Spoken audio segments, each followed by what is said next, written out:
Hola, en este video les voy a hablar un poco de la relación entre Sir Walter Raleigh y la leyenda del Dorado.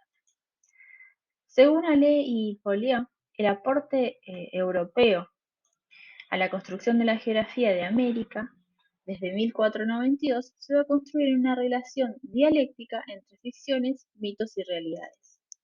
Los exploradores y conquistadores van a desarrollar, a partir de leyendas indígenas, unas geografías imaginarias alrededor de estas nuevas tierras, tras cuales vamos a encontrar El Dorado, este maravilloso país del oro. Hasta el siglo XIX, más o menos, los cartógrafos, que muchas veces tenían intenciones relacionadas al interés geopolítico, situaron un lago en el espacio que estaba inexplorado entre el Orinoco y el Amazonas.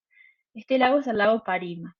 A las orillas de este lago se levantaba Manoa, que era una ciudad de muros de oro. Ya durante el siglo de las luces y sobre todo en la época de la exploración científica, las geografías fantásticas del Dorado van a volver a aparecer en obras que pertenecen al género utópico o al realismo mágico. Geografías ficticias que fueron imaginadas por Voltaire, Conan Doyle o Alejo Carpentier, entre otros. Durante los tiempos de la conquista de América, como ya dijimos, las nuevas tierras, las fortunas halladas y los misterios de un continente desconocido aumentaban las fantasías de los conquistadores por encontrar el tesoro más grande que haya existido, ya que se imaginaban que había una ciudad hecha de oro. En plena fiebre de la conquista, las historias circulaban entre los soldados europeos.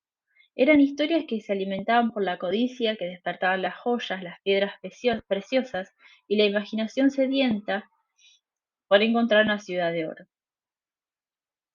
La leyenda nació y circuló de boca en boca.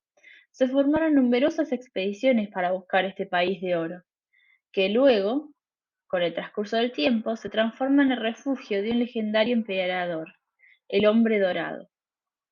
Las versiones son abundantes. Se hablaba de un lago donde se arrojaban objetos de oro y piedras preciosas. También se decía que la ciudad resplandecía porque estaba hecha íntegramente de oro y plata, que tenía calles pavimentadas de oro, edificios tan dorados que hasta resplandecían de noche. La leyenda del Dorado fue tomada como cierta por muchos conquistadores que emprendieron su búsqueda por distintos rumbos, según sus propias ideas y que se adentraban en la selva. Muchos de ellos no volvieron y otros volvieron agotados, enfermos, locos y con las manos vacías. Ninguno llegó a esta ciudad de oro. Entre quienes se embarcaron en la búsqueda del Dorado nos encontramos con Sir Walter Raleigh, que fue un marino, soldado, escritor, cortesano y político inglés que vivió a fines del siglo XVI. La existencia del Dorado llega a él por medio de informes que se tomaban de barcos españoles y a relatos que le contaron personas como Pedro Sarmiento de Gamboa, quien había sido apresado y llevado a Inglaterra luego de un ataque al barco donde se encontraba. Raleigh entonces convence a la reina Isabel I de enviar una expedición al Orinoco. No solo eso, sino que logra persuadir a la reina sobre la necesidad de expandir el poder de Inglaterra a través de nuevos territorios que le proporcionarían riquezas aún mayores de las que obtenía su enemiga, España. Según María Leoni, fue Raleigh quien logró que el problema de la colonización fuera asumido como una política de Estado. Recordemos que España en este periodo era una potencia que mantenía su prestigio en gran medida por las riquezas que provenían de los territorios que controlaba en América. Hasta la propuesta de Raleigh, los corsarios que estaban al servicio de la corona inglesa asaltaban los barcos españoles para despojarlos de las riquezas que llevaban a Europa. Tener control sobre el territorio americano implicaría tener acceso directo al oro y así obtener ventajas sobre España. En febrero de 1595, Raleigh zarpó hacia la Guyana al comando de una expedición de 5 naves con el objetivo de fundar un imperio inglés en América del Sur. Eccleston, uno de sus biógrafos, plantea que Raleigh tenía dos fuentes de información: un mapa bastante fantástico de la cuenca del Orinoco y documentos relacionados a una expedición realizada por el español Antonio de Berry. Finalmente, El viaje no resulta del modo que Raleigh lo había planeado. En agosto de 1595 regresa a Inglaterra y las críticas no se hacen esperar. Se rumoreaba que Raleigh, en lugar de haber ido a la Guayana, había estado escondido y que las piezas de metal que había traído habían sido compradas a los españoles. Para hacer frente a estas acusaciones, escribe el descubrimiento del vasto, rico y hermoso imperio de la Guayana, con un relato de la poderosa y dorada ciudad de Manoa, que los españoles llaman El Dorado, y de las provincias de Meria, Arromaya, Amapaya y otros países, y ríos limítrofes que se publica en 1596. De ahora en adelante nos vamos a referir a este texto como El Descubrimiento o The Discovery. Este escrito contiene una dedicatoria y una presentación al lector en donde se habla, o donde más vale Raleigh habla, de los maliciosos calumniadores y a los demás objetantes, eh, dejando en claro que pretende demostrar la veracidad de su viaje. Raleigh no solo debe convencer a sus críticos, sino que tenía que persuadir a la corona de que este viaje no había sido un fracaso y además de la necesidad de un segundo viaje. No fue solo a la corona, por supuesto, sino a quienes habían puesto dinero para financiar este viaje. Raleigh construye el espacio en este texto no solo de la experiencia directa, aquello que él vivió, aquello que él vio, sino que también se sirve de documentos y testimonios de origen español sobre estas tierras para construir su narración. Estos documentos que ya hemos dicho habían sido secuestrados en ataques a barcos y testimonios de origen español también de aquellos que habían secuestrado, aquellos españoles que habían secuestrado eh, desde los barcos y también con quienes se encontraba ya en tierra americana. Además, el marino había enviado a sus capitanes en expediciones que también le sirvieron para su relato. La crónica construye el espacio valiéndose de los intertextos mencionados y además de elementos de la realidad, de la ficción y también pertenecientes a los imaginarios de las culturas autóctonas.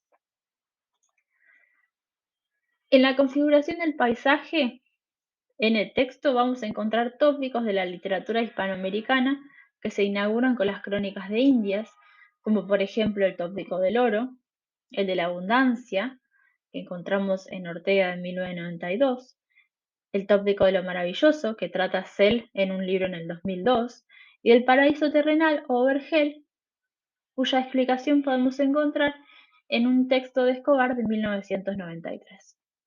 El texto explora además algunos tópicos propios de la época, como el tópico de la virginidad, que se puede explorar más a fondo en un texto de Burgess del 2007. Y este tema, este tópico de la virginidad, está en enlace con la construcción de lo femenino. Con respecto al tópico del oro y de la abundancia, sabemos que la búsqueda de Raleigh por el oro es lo que empieza, digamos, lo que da comienzo a este viaje. Sin embargo, al no encontrarlo, va a reemplazar la existencia real y tangible de este metal por menciones múltiples a relatos de quienes lo habían encontrado. Además, da cuenta de la riqueza que estas tierras tienen, construyendo un catálogo completo e interesante de todo lo que las tierras ofrecían. Ya desde el título, con el uso de adjetivos, la secuencia de topónimos, las menciones a los ríos, podemos pensar en tierras con mucho que ofrecer a quienes llegaran. Ya dentro del texto, podemos rastrear una considerable repetición de las palabras abundance o abundant, que va a reforzar la idea de que en aquellos paisajes que Raleigh describe, los elementos que buscaban estaban en abundancia. Como plantea Sell en su texto del 2002, ante la falta de oro, a Raleigh le queda solo un recurso, que es el del uso de la palabra. No solo la palabra, sino la descripción de estos lugares para compensarlo. El marino logra generar en el lector la idea de la Guayana como un lugar de recursos ilimitados, y si se piensa desde la perspectiva inglesa, es un inventario de recursos que en ese momento Inglaterra necesitaba. Ahora, la ausencia del oro se reemplaza entonces por la abundante presencia en la escritura, cargada de menciones sobre el metal. Raleigh construye en el texto una cartografía imaginaria del oro, recolectando testimonios de españoles y de los miembros de las tribus con los que se encuentran. La abundancia a la que Raleigh hace mención constante nos permite pensar en el espacio como un paraíso terrenal, la idea del tópico del orgel o del jardín, que provee recursos inagotables. Los árboles siempre tienen frutos, hay animales de especies variadas, los habitantes se alimentan de lo que les provee la naturaleza, hay abundante agua fresca. Entonces, por ejemplo, tenemos esta cita en la que Raleigh va a hablar de jardines, va a hablar de pescados, de agua, ¿sí? Entonces, en esta descripción encontramos todos los elementos que, según Escobar, son comunes a todo jardín cerrado: el cerramiento vegetal, las plantas, los animales y el agua. En cuanto al tópico de lo maravilloso, Sell sostiene que es una figura central en la reacción inicial de los europeos al Nuevo Mundo. Además, Raleigh introduce elementos maravillosos en su relato como una forma de compensar la falta de oro. Otra vez encontramos el tópico del oro presente. Como en el caso de las referencias a la abundancia y el oro, el relato no solo se vale de las descripciones, sino que también encontramos varias instancias de la palabra marvelous, que refuerzan con su apreciación personal aquello que está presentando. En un momento, por ejemplo, cuando se está describiendo la fauna, dice que vieron muchos peces extraños y maravillosamente grandes, digamos.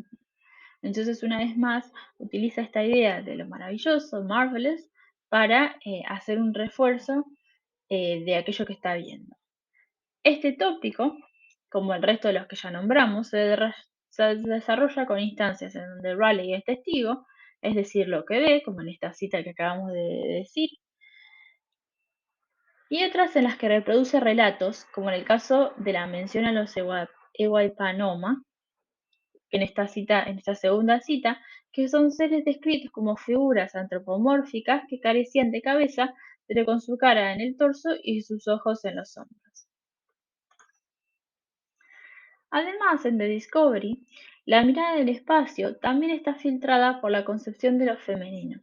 Se pueden rastrear tres instancias en donde se hace referencia a las mujeres. Hay menciones a la reina Isabel I, a las amazonas y a las nativas. La idea del espacio como paraíso que mencionamos previamente se puede relacionar también con el tópico de la virginidad. La cita que vemos es parte de la conclusión. Aquí la guayana es presentada como el cuerpo de una mujer virginal, pues se utiliza el término maidenhead o virginidad, y Raleigh concibe el espacio una vez más desde su potencial. Son tierras que no han sido aprovechadas en términos europeos, es decir, explotadas y despojadas violentamente de sus riquezas, y aclara que su intención es protegerlas de los españoles. Además, no podemos ignorar que, a referencia a la virginidad, Raleigh establece una conexión con la reina Isabel, es decir, la reina virgen. Presenta estas tierras como una contrapartida de la monarca para persuadir a la reina desde su identificación con el espacio.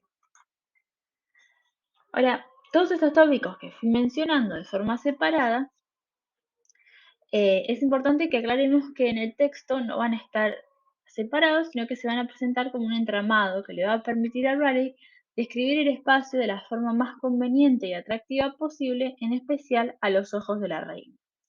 El tópico del oro, con el de la abundancia y el del vergel, van a resaltar la riqueza de la zona en cuanto a recursos y estética. Junto con la topografía sobre el espacio a partir de lo femenino y de lo maravilloso, el autor refuerza su idea de que estas tierras serían ideales para asentarse y explotar, y así obtener ventaja en la carrera imperialista. Sumado a esto, las múltiples menciones a la reina permiten concretar la persuasión en aras de una empresa de conquista y colonización del anhelado oro.